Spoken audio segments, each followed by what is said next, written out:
आज हम लोग किसी भी बॉडी या किसी भी ऑब्जेक्ट या ऑब्जर्वर के फ्रेम ऑफ रेफरेंस को समझेंगे। किसी भी बॉडी या ऑब्जेक्ट के मोशन को समझने के लिए या उसकी रेस्ट कंडीशन को समझने के लिए या मोशन के टाइप्स को समझने के लिए फ्रेम ऑफ रेफरेंस को जानना बहुत ज़रूरी है कि वो ऑब्जेक्ट किस टाइप का मोशन कर रहा है। लीनियर मोशन कर रहा है या प्रोजेक्टाइल मोशन कर रहा है या सर्कुलर मोशन कर रहा है या रोटेशनल कर रहा है या एसएचएम है, ऑक्सीलेशन है या किसी अदर टाइप्स का मोशन है। क्योंकि हर एक बॉडी का जो मोशन है वो एब्सोल्यूट मोशन नहीं है या एब्सोल्यूट रेस्ट नहीं है, वो रिलेटिव मोशन है। किसी के लिए बॉडी रेस्ट पर है तो वही बॉडी किसी दूसरे ऑब्जर्वर के लिए मोशन पर हो सकती है या डिफरेंट टाइप का मोशन कर सकती है। पहले समझते हैं रेफरेंस फ्रेम क्या होता है। कोई भी ऑब्जेक्ट, कोई भी बॉडी जिस जगह पर है, जिस लोकेशन पर है, उस लोकेशन को ही हम उस बॉडी का, उस ऑब्जेक्ट का फ्रेम ऑफ रेफरेंस कहते हैं। और उस बॉडी को, उस बॉडी के मोशन या रेस्ट को जो ऑब्जर्वर सीन कर रहा है और वो ऑब्जर्वर जिस जगह पर है, जिस जगह से उस बॉडी को ऑब्जर्व कर रहा है, उस ऑब्जर्वर की लोकेशन को फ्रेम ऑफ रेफरेंस कहते हैं। यानी ऑब्जेक्ट और ऑब्जर्वर की लोकेशन को फ्रेम ऑफ रेफरेंस कहते हैं। ऑब्जेक्ट और ऑब्जर्वर का फ्रेम ऑफ रेफरेंस सेम हो सकता है या डिफरेंट हो सकता है। दोनों का फ्रेम ऑफ रेफरेंस अलग अलग हो सकता है। मान लेते हैं कि कोई ऑब्जेक्ट कार पर है तो उस ऑब्जेक्ट का फ्रेम ऑफ रेफरेंस कार हो गया। कोई दूसरा ऑब्जर्वर ट्रेन पर है तो उस ऑब्जर्वर का जो रेफरेंस फ्रेम है वो ट्रेन हो गया। कोई भी ऑब्जेक्ट जिस जगह पर होता है, जिस लोकेशन पर है, उस लोकेशन को ही हम उस ऑब्जेक्ट और ऑब्जर्वर का फ्रेम ऑफ रेफरेंस कहते हैं। कोई एक छोटा बच्चा है, वो कार पर बैठा है, कार मूव कर रही है तो उस बच्चे का फ्रेम ऑफ रेफरेंस कार हो गया। कुछ देर के बाद बच्चा वो कार से उतरकर बस में आ जाता है तो अब बच्चे का फ्रेम ऑफ रेफरेंस बस हो गया। बस के बाद वो जमीन पर आ गया तो अब उसका फ्रेम ऑफ रेफरेंस जमीन हो गया। कुछ देर के बाद मान लो वो नाव में बैठ जाता है, नाव नदी में है तो बच्चे का फ्रेम ऑफ रेफरेंस नाव हो गई, बोट हो गई, और बोट का फ्रेम ऑफ रेफरेंस रिवर हो गई, रिवर का वाटर हो गया। तो जो भी ऑब्जेक्ट या ऑब्जर्वर जिस जगह पर है उस जगह को ही हम उस ऑब्जेक्ट या ऑब्जर्वर का फ्रेम ऑफ रेफरेंस कहते हैं। फ्रेम ऑफ रेफरेंस दो तरह के हैं, एक तो इनर्शियल फ्रेम ऑफ रेफरेंस, दूसरा non inertial frame of reference. पहले हम चर्चा करेंगे inertial frame of reference.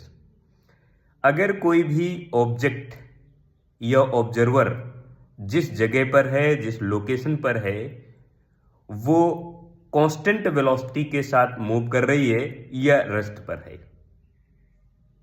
Velocity constant होने की दो मीनिंग है। पहली मीनिंग है कि उस पार्टिकल, उस ऑब्जेक्ट का जो फ्रेम है, जैसे मान लेते हैं हम कार को फ्रेम माने या बस को फ्रेम माने या ट्रेन को फ्रेम माने या नाव को या एरोप्लेन को फ्रेम मान के चले। कोई ऑब्जर्वर है या ऑब्जेक्ट ट्रेन पर है तो उसका फ्रेम ऑफ रेफरेंस ट्रेन हो गया। तो हम ट्रेन मान के चलें तो अगर ट्रेन की वेलोसिटी कांस्टेंट है, वेलोसिटी कांस्टेंट होने की दो मीनिंग है। पहली मीनिंग है कि वो ट्रेन रेस्ट पर है तो भी वेलोसिटी कांस्टेंट है। दूसरी मीनिंग है कि ट्रेन मूव कर रही है बट कांस्टेंट वेलोसिटी के साथ मूव कर रही है। मीन वेलोसिटी का जो मैग्नीट्यूड है वेलोसिटी का जो मैग्नीट्यूड है वो भी कांस्टेंट है और मोशन की डायरेक्शन भी कांस्टेंट है। Suppose that train east direction में 20 मीटर पर सेकेंड की स्पीड से मूव कर रही है तो डायरेक्शन ईस्ट है और वेलोसिटी का मैग्नीट्यूड 20 मीटर पर सेकेंड है, तो दोनों कांस्टेंट हैं। अगर ट्रेन की वेलोसिटी कांस्टेंट है तो train inertial frame of reference हो गया। बट अगर इसी ट्रेन की वेलोसिटी टाइम के रेस्पेक्ट में चेंज होगी, वेरिएबल होगी, और वेरिएबल होने से एक्सेलरेशन डेवलप होगा तो फिर ये non inertial frame of reference हो जाएगा। तो नॉन इनर्शियल इनर्शियल फ्रेम हो सकता है, इनर्शियल फ्रेम नॉन इनर्शियल हो सकता है, बट डिपेंड करता है कि उसकी वेलोसिटी कांस्टेंट है टाइम के रेस्पेक्ट में या टाइम के रेस्पेक्ट में वेरिएबल है।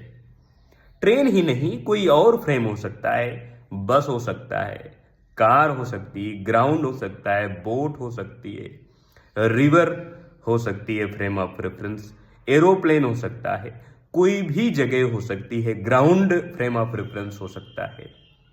और फ्रेम ऑफ रेफरेंस चेंज भी हो सकता है, जैसे अभी मैंने बताया कि एक ऑब्जेक्ट है या ऑब्जर्वर है ट्रेन पर, तो उसका फ्रेम ऑफ रेफरेंस ट्रेन है, बट वो जब ट्रेन से बस में आ जाएगा तो फ्रेम ऑफ रेफरेंस का बस हो जाएगा, बस से ग्राउंड में आ गया तो उसका फ्रेम ऑफ रेफरेंस ग्राउंड हो गया।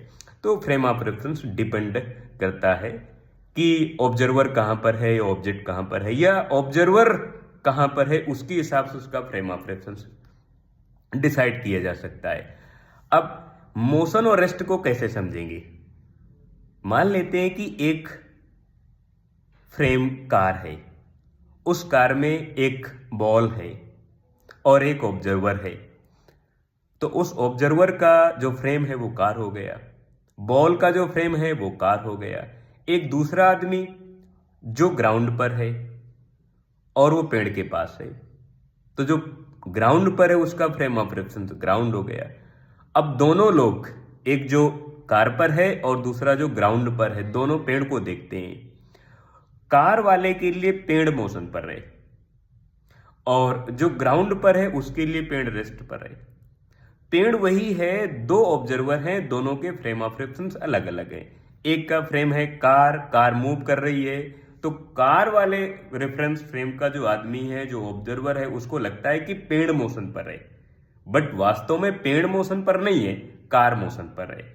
अगर कार ईस्ट डायरेक्शन में 20 मीटर पर सेकंड की स्पीड से जा रही है, तो उस ऑब्जर्वर को, कार वाले ऑब्जर्वर को लग रहा है कि पेड़ ईस्ट में नहीं, वेस्ट डायरेक्शन में 20 मीटर पर सेकंड की स्पीड से मूव कर रहा है और उसको लग रहा है कि सड़क पीछे की ओर खिसक रही है। लेकिन जो ग्राउंड में ऑब्जर्वर है उसको लग रहा है कि पेड़ रेस्ट पर है। पेड़ रेस्ट पर है या मोशन पर है, ये दूसरे नंबर की बात है। पहले नंबर की बात है कि हम उस ऑब्जेक्ट को कहां से सीन कर रहे हैं, किस जगह से सीन कर रहे हैं, किस रेफरेंस फ्रेम से सीन कर रहे हैं, उसको कहां से ऑब्जर्व कर रहे हैं। उसके रिस्पेक्ट में हमें समझ में आएगा कि ये ऑब्जेक्ट रेस्ट पर है या मोशन पर है। मोशन पर है तो किस टाइप का मोशन कर रहा है। ऐसा नहीं है कि जो ऑब्जेक्ट मेरे लिए रेस्ट पर है वो सभी के लिए रेस्ट पर होगा, ऐसा नहीं है। ये ऐसा नहीं कि जो ऑब्जेक्ट मेरे लिए मोशन पर है वो सभी के लिए मोशन पर होगा। किसी के लिए रेस्ट में हो सकता है, या मेरे लिए वो ऑब्जेक्ट लीनियर मोशन कर रहा है तो सभी के लिए लीनियर करेगा। नहीं, मेरे लिए हो सकता है कि मुझे ऐसा लग रहा है कि वो ऑब्जेक्ट लीनियर मोशन कर रहा है, लेकिन दूसरा कोई ऑब्जर्वर कोई दूसरा ऑब्जर्वर जो किसी दूसरे फ्रेम ऑफ रेफरेंस से देख रहा है, उसको लगेगा नहीं ये प्रोजेक्टाइल मोशन कर रहा है, उसको ऐसा लग सकता है कि सर्कुलर मोशन कर रहा है, उसको ऐसे लग सकता है रोटेशनल कर रहा है। तो डिपेंड कर रहा है कि कोई भी ऑब्जर्वर किसी ऑब्जेक्ट को किस फ्रेम ऑफ रेफरेंस से ऑब्जर्व कर रहा है, सीन कर रहा है। ये है छोटी सी कहानी फ्रेम ऑफ रेफरेंस की।